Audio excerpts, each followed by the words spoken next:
point is, Horogobind, now see, I was thinking this morning that where is the media getting it wrong? Then I told myself, Advaita and Atik, they are not getting it wrong. It is their plan. They are constantly talking about anti-waqf protest, anti-waqf protest. I saw a picture. Picture showed a temple being broken and somebody gets on top of the temple, like in Babri Masjid style, you know, got on top and start hitting the top of the temple with a hammer, and the top of the mandir breaks down, and then the temple is attacked and the deities are broken. In the case of Babri Masjid, everybody came out. But if a Hindu temple is broken down anywhere, then it is something to secretly congratulate yourself for, because the argument seems to be out here, Advaita, that good. If the Hindus are getting it back a little bit, very good. And if the Hindus talk about it, then mention Babri Masjid, mention Gujarat riots.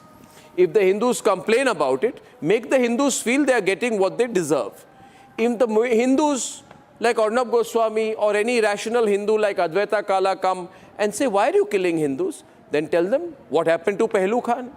So the reductionist argument out here is that the moment you say Hindus are being killed, we will tell you about one Muslim or two Muslims who have been killed in a different situation.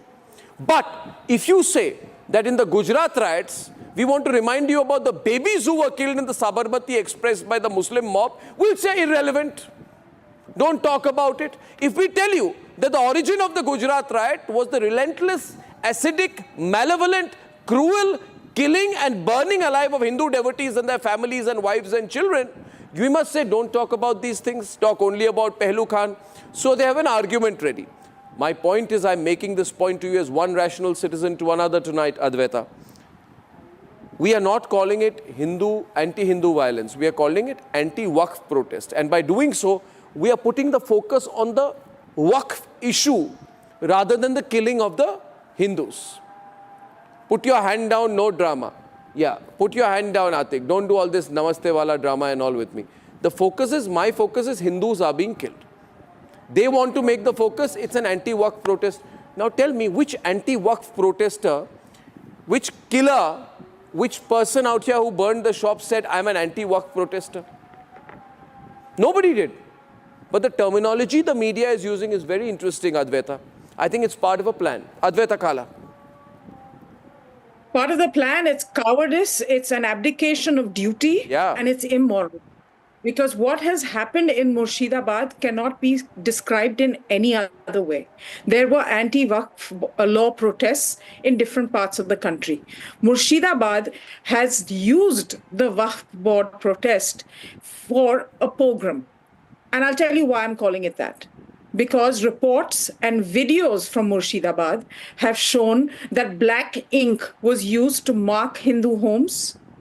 Okay, why was that done? Prior to the violence, the so-called protest, they were marked out, they were dragged out of their homes, identified by their faith, in Hindu shops, were torched, owned by Hindus, let me make that clear. Those were torched. People were rushing out of their homes, getting onto boats in the hundreds and dozens, trying to escape. Sounds familiar? It happened 35 years ago in Kashmir.